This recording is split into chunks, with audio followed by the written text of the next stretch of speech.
Well, hello again, everyone. This is Ted Schmidt, Action Coach Northwest, and we've got another edition of our Business Spotlight podcast. And today, our guest is Kody Lukens, founder and CEO at Stimara. Welcome, Kody. Happy to be here. Thanks for having me. Absolutely. And let's just jump right in and get to the questions. Can't wait to hear your insights here. So, first question for you: if you had to start from square one in business, what would you do differently? If I had to start from square one in business, I would definitely look into something that is subscription or consumable based as opposed to durables. Something that is nice about our business specifically is since we sell in a lot of different colors, it sort of gives our customers reasons to come back and buy things. Whereas with a lot of other products such as ours, where really when you buy it once, that's all you need because they serve the same purpose, they don't break.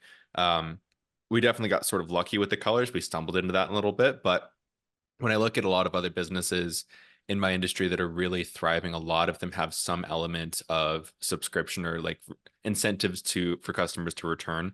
And so I'd probably get into something subscription based.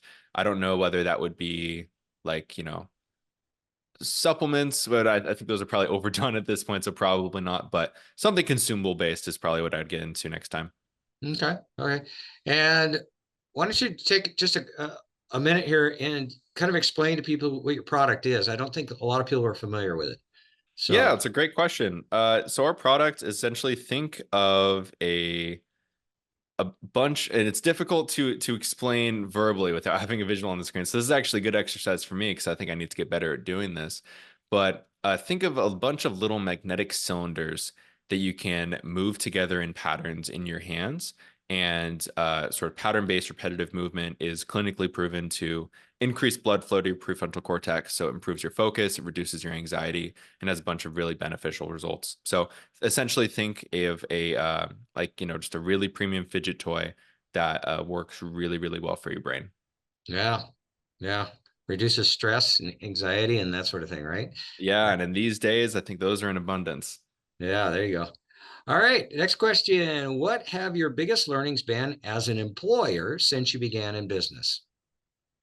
My biggest lesson, I think, as an employer has been that my first responsibility is to the team as a whole, not any one individual employee. So we've done some layoffs this year. A lot of people in our industry have, and I should have done them earlier, but I uh, felt a responsibility to everybody on the team. I didn't want to let anybody go, but it sort of put us in a position where I waited too long to let go of some of the people that were underperforming or weren't able to perform at the same level as some of our best people.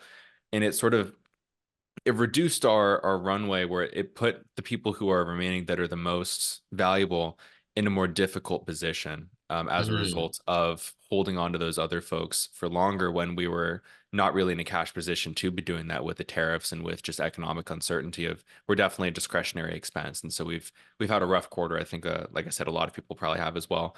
So biggest, I guess, to put it succinctly, biggest lesson I've learned as an employer is that my responsibility is to the team as a whole and to the health of the company, not to any individual member of the team. As sort of cold-hearted as that sounds, it's not about investor returns. It's not about any of that stuff. It's about ensuring that you're able to live to fight another day and making sure that you're putting your team in the best position to be able to do that. And it's the whole team, not just individual members. right. Protect the business. Yeah. That's right. Absolutely. Okay, next question. What are some common misconceptions about running a business and how do you address them? That's a good question. I guess follow-up question for you there is address it to whom? Well, I would say our audience is other small business owners and business leaders, people in complementary business industries like business banking, business attorneys, CPAs, things like that. Yeah. So, what are some misconceptions that people might have, or even people looking to get into business might have about being a business owner? I think that a lot of people, especially sort of the less that you know about it, the more that you think it's a very glamorous, easy thing of like, oh yeah, you just start your own business, you work for yourself, sorry, there's a motorcycle driving by outside. Apologies if that came through. You set your own hours, you work for yourself, you take vacation whenever you want, you can pay yourself whatever you want. And, there are elements of that to be sure, but also the responsibility is all on you. And so, for example, I'll bring up just the economic uncertainty again for a minute. Of when the news of the tariff hit, uh, members of my team or of other teams that are involved in e-commerce or international trade, they were looking at like their own personal savings, saying like, okay, am I going to be all right? Like, am I going to, like, if I lose my job, am I going to be okay? Whereas as the owner of a business, you're sort of twofold because you've invested a lot of time and money into it. Like the value of the business isn't oftentimes like your highest net asset that you own. And then also the business is paying your salary. And so, for example, when the tariff news hit, I was looking at my personal balance sheet of, okay, like I need to cut down my expenses substantially. Not that I live like a high expense lifestyle, but I cut out every single subscription that I own. Like I'm not subscribed to Netflix, Hulu, not even the gym anymore. I'm just running outside. But cut everything down to pretty much zero, and then did the same thing with the business as well. So you're sort of double exposed in terms of your personal well-being and personal finances are tied to your business. And so you're responsible for making sure that your own personal house is in order, as well as maintaining the financial well-being of your company. And so it sort of doubles that. I guess just to go back to the question a bit more generally of misconceptions. Generally, in the beginning and in times of hardship, I would say it is one of the most difficult jobs that you can have, but it's also the most rewarding. And then in periods when things are easier, or if your business grows to a scale where you can really bring on a highly capable and competent team to take on a lot of things and really focus in their areas of expertise, it can definitely become what a lot of people sort of conceive owning a business is like, where you could take a ton of vacations, you can, and I'm not here, I've just seen this from other people, so I'm sure that they have their own misconceptions that I'm probably purporting right now, of as you get bigger and as you get more successful, you can definitely take more vacations, you can have more freedoms for your schedule and in terms of what you want to work on. But in the beginning, you're buying yourself a job, but you're also investing into yourself. And it takes a lot of work to get to a point where you actually are making more money and have more freedom than if you were just working in another job. Yeah, I hear that a lot from business owners. It's not easy. Mm-mm. Not easy at all. And it's so true. It's so absolutely true. Now, this quarter aside, what do you attribute your growth to? Yeah, I attribute a lot of it to our our community.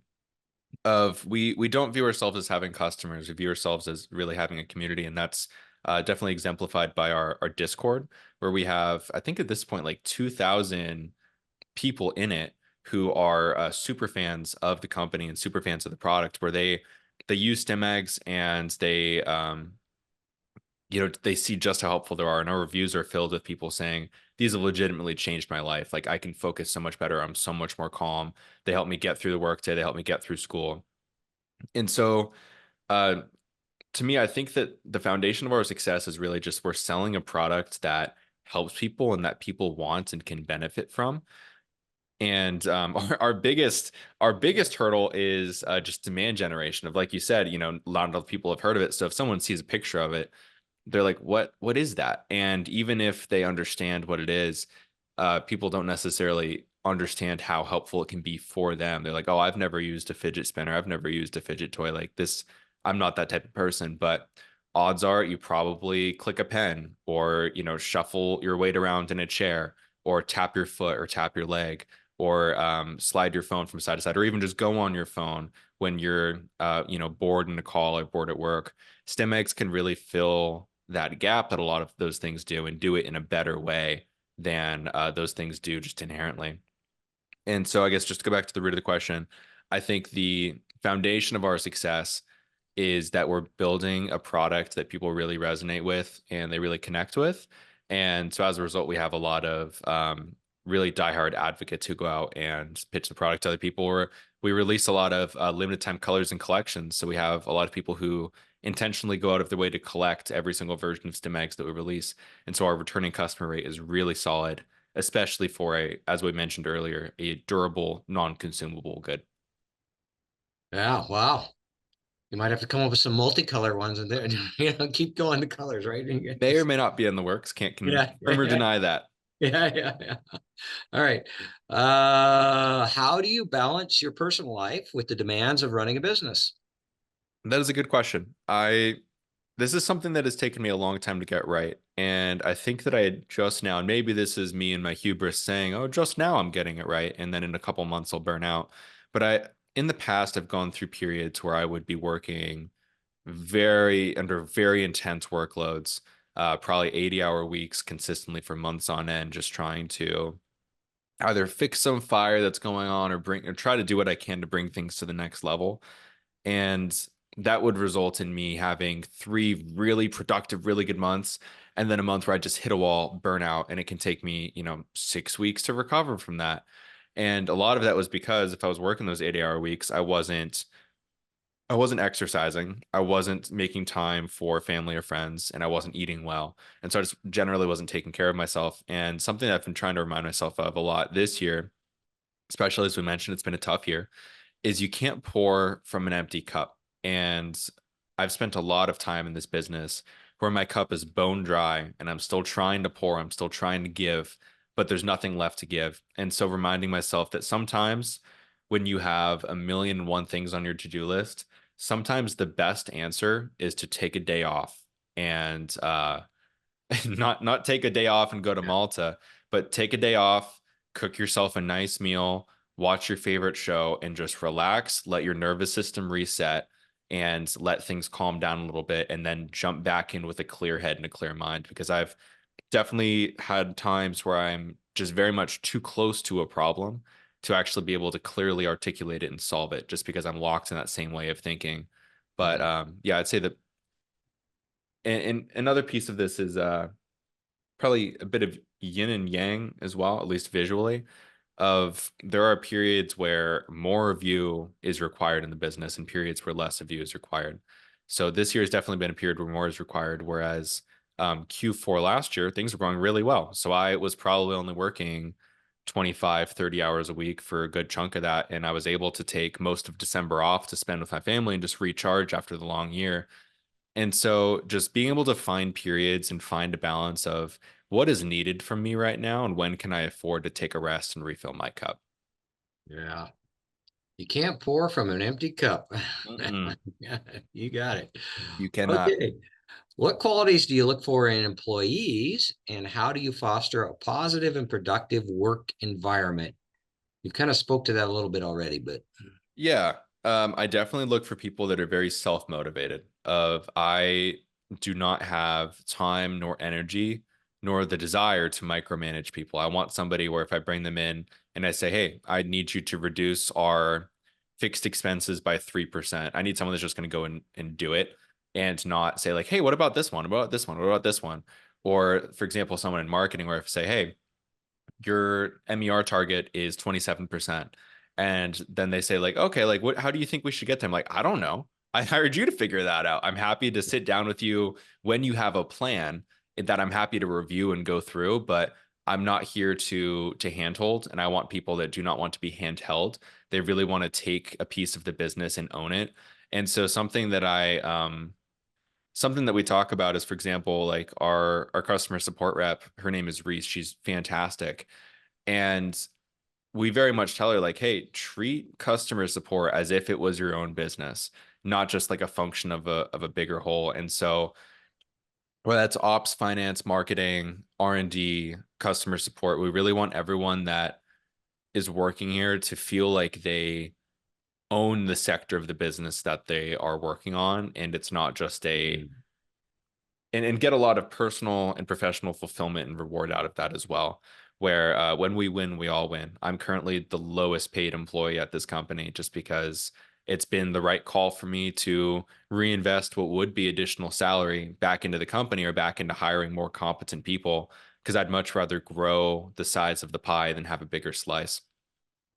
And so I guess just once again to wrap it up, put it succinctly, I very much look for self-motivated and driven people that really want to pursue excellence like I do, and that's both personally and professionally. And yeah, that would be my answer. Self-directed, Yeah, motivated people. that's good. That's good. Yeah, own it. They need to own it. Mm-hmm. That's that right. Partnership Okay. together. Boy, we're sailing along. Only two questions left. Okay. All right. What question should I be asking you that I haven't? Well, that's a tough one. I don't know if I've ever been asked that question before. Let's see here. Give me a minute to think on that one, if you will. Sure. So I guess my response question to that would be, you mentioned there's a wide variety of people who listen to this. What would you Mhm. say is their primary purpose of listening? Are they just interested in people's stories? Are they looking to learn more about their own businesses, or how, like if they own, or if they're like, for example, in consulting or CPA, like how best to work with other businesses? What would be of most, what type of information would be of most value for me to share? I think most business owners are lifelong learners and they are looking to learn and gain insight in how to do things better. That makes sense. I would say one of the biggest things that I have learned this year is to trust but verify. Of trust my team Mhm. members, and when they give me a suggestion, they give me a recommended course of action, to trust their assessment, but also go through and verify myself. That doesn't mean go through and check like every single piece of work. And so if Aruba, my CGO, if she posts an ad to Meta, I'm not going to go and make sure that everything's linked up correctly. But if she said like, hey, here's our spend, here's why I think our CVR is this, here's why this is, I'm going to go through and I'm going to check those metrics and see what insights I can draw from them as well. Or on the finance side, if my chief finance and operations officer is saying like, hey, I think that we should bring on this person in this role. Earlier this year, I think that we overhired a little bit. We're obviously expecting a very different financial climate than we sort of found ourselves in, but I do think that we should have been a bit more conservative, for example, um, with some of our expenditures earlier in the year. And I think that really trust but verify. And he wasn't doing anything wrong, but it was sort of, I had a bigger, as the CEO, you're the spider at the center of the web. You have a bit more context and insight than everybody else. And so if somebody is suggesting you a course of action, it doesn't necessarily take everything else going on in the business into account. So it's your responsibility to take that recommendation and be willing to challenge it, not just for the sake of being difficult, but I find that challenging people's assumptions and sort of asking them to back them up really brings about better results than just blindly going along with whatever is proposed. Yeah. Do you feel like you're kind of the only one that has the whole picture, the access to all the information in a sense to where, like you said, you're kind of the spider in the middle of the web where not everyone has all the information that you have when it comes to I, making decisions and things like that. Yeah, I would say that I have the largest breadth of knowledge, and in a lot of cases, hopefully in most cases, the lowest or shallowest depth of I should Right. know more about marketing than my ops person, but my marketing person should know more about marketing than me. Right. And Right. so I should be able to synthesize information from across various facets of the business better than somebody else on the team could, but I shouldn't know any one particular aspect of the business better than anyone else. Yeah. Not And that's necessarily the maybe a viewpoint that'll change details. in time. Oh, sorry. No, Zoom I was latency. just saying, not necessarily all the details, but you need to know, have to have a working knowledge of what's going on, Yep. but you don't Yep. know exactly how they did it, maybe, that kind of thing. So yeah. Yeah. And also just having the capability though to dig into the details of part of just like I said, the goal of a business right now in this climate, at least in my industry, where it's so disrupted by tariffs and everything, is essentially it's just survive.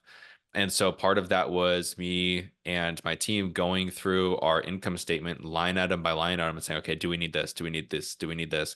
Can we reduce this plan on this software from premium to free? Do we need this software? Do we uh, want to revisit our R&D expenditures and maybe shift some of that capital into something else right now?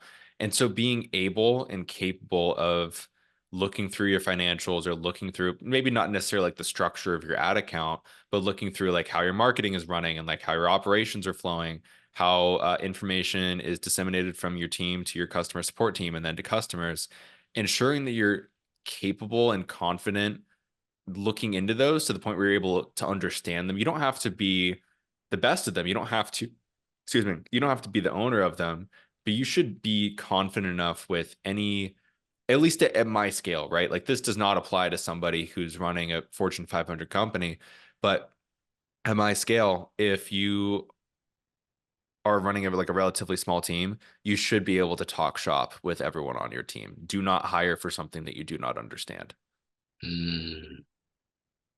Like that.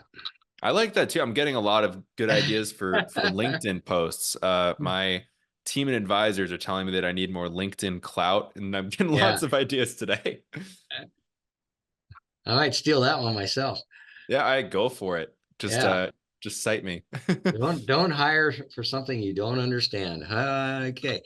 Excellent. Okay, last question. Here we go. All right. Where do you see yourself in 5 years? And any words of advice for other business owners who are looking to grow their business? Yeah. So for where I see myself in 5 years, I see us being in a much more stable place than right now. Whereas right now, like we definitely have product market fit, and we're beginning to understand what types of marketing are really effective. And it was different in the early days of marketing compared to right now, where in the beginning we were marketing to people who were already problem aware. They already understood that, like it was people who already use fidget toys and they like identified themselves with that, or fidget tools as we call them. I slip up sometimes, same difference. But now we've moved into people who are there are, I'm very confident, tens if not hundreds of millions of people in the world that can benefit from using Stimagz, but they don't know that they can benefit from using them. And so in 5 years, I see us of having nailed the demand gen marketing aspect of our business. That's really our biggest, not hurdle, but our biggest opportunity right now. And being in a place where we have much more stable and scalable systems and structures compared to right now. It's sort of like, okay, is this working? Is this working? Is this working? Just jumping from thing to thing, trying to optimize and find what works best. And yeah, I definitely see us having a lot more versions of Stimagz out there. I see us as having expanded product lines as well. I can't go into what those are yet, but we have some ideas, as well as I guess those would be the big ones. In 5 years, I see us being in a more stable place, less frantic, less jumping around from thing to thing. And any advice from any other business owners that out there that want to grow your business is just stay alive. It's the only time that you okay, here's one actually, a very distinct concrete one. Merchant cash advances. Boy, do I regret taking those. For anyone that doesn't know, that's essentially, it's debt. It's like a cash advance, like a payday loan that is very quick. They usually can be approved in 48 hours or something from just some random lender, and they give you say $100,000, and then say you're going to pay back like 22% of your daily cash inflows until you have paid off say like $110,000 or something. So you're like, oh, okay, cool. It's an interest rate of like 10%. That's not great. It could be worse. And they're approving me really fast when other banks would have a longer process. Other banks might not approve me. But then what it does is it just bleeds your cash flow. Where right now we have like an MCA loan, and it's taking such a substantial chunk of our daily cash inflows that it makes it really difficult to then do really any financial planning or invest into anything that isn't day to day besides just marketing efficiency. And so yeah, I would avoid MCA loans at all costs. And anyways, yeah, advice to small business owners: just don't. It sounds so corny. It's like, don't give up. Things suck right now if you're in my industry, and they might suck for a couple years. But I was at a really interesting panel yesterday. Anyone that isn't familiar with the Operators podcast would highly recommend. I've gotten so much value from that. And something that one of them mentioned yesterday is he was like, I've been in business, not with this business, but he's like, I've been in business through Y2K, through the dot-com crash, through the Great Recession 2008, through COVID, and now through this. It's like there's always the other side. Like I've fought through all of it, haven't given up, and the only time you lose is if you just get out of the fight. And so just stay in. And sometimes winning in business is just surviving to sell another day, I guess. Only time you lose is if you get out of the fight. Mm-hmm. I like it.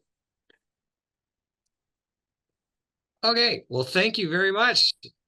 Thank you. What a This has been so much fun. great interview. Some great insights there, Kody Lukens, founder and CEO at Stimara. Excuse me. Yeah. Said that right? Stimara. I Stimara. hope. Yeah, nailed it. Yeah. And then okay, and loved it. Got a bunch of notes here. That's awesome. So thanks again. Great interview. Thank you, Ted. I appreciate the invite.